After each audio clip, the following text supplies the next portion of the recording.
un grand succès sportif. A vécu ses meilleurs moments de football à l'occasion du tournoi international doté d'un magnifique objet d'art, la première Coupe Mohamed V.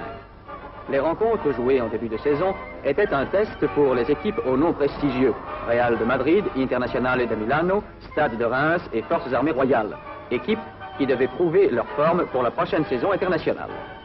Tous les sportifs du Maroc et du monde connaissent le résultat final. Tous les sportifs du monde ont constaté que le Real de Madrid ne valait plus son pesant d'or. Ils commentent, analysent la déchéance de la meilleure équipe de tous les temps. Cette équipe a vieilli. Tous les sportifs du monde ont parlé de la victoire d'un club amateur, champion du Maroc, ont parlé des forces armées royales qui ont provoqué cette situation en battant le Real par 4-3, le plus régulièrement du monde. La victoire finale du stade de Reims, privé pourtant de ses grandes vedettes telles Coppa et Piantoni, est la victoire de la logique du football. L'Internazionale de Milano n'a pas démérité, mais a été victime de ses efforts de la veille contre le Real de Madrid. Les trois premières rencontres, Reims, Forces armées royales, 5-0, Inter, Real, 1-0, et Forces armées royales, Real, 4-3, ont été placées sous la présidence de son Altesse royale, le prince Moulay Abdallah.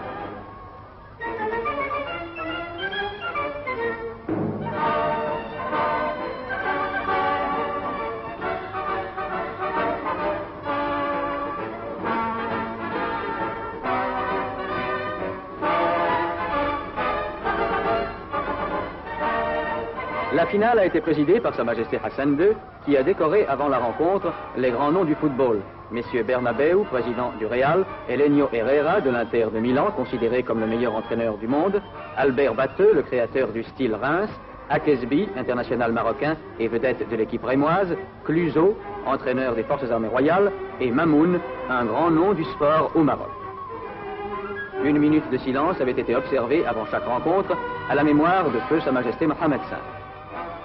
Les 4 rencontres ont été suivies par un nombre public et par toutes les capitales qui avaient délégué de nombreux envoyés spéciaux.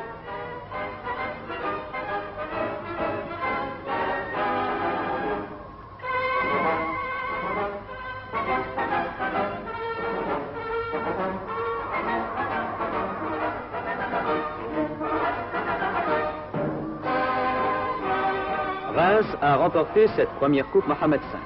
Son capitaine a reçu le trophée des mains de Sa Majesté Hassan II, qui a chaleureusement félicité les vainqueurs.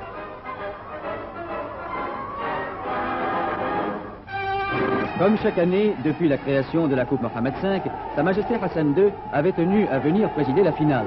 Après avoir salué les spectateurs, qui ne lui ménagent pas leurs applaudissements chaleureux, Sa Majesté s'avance pour serrer la main des joueurs qui lui sont présentés.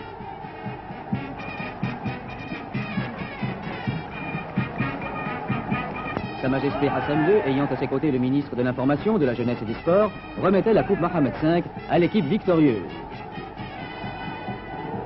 Chaque équipe recevait ensuite de la part de Sa Majesté un trophée qui lui rappellera son combat.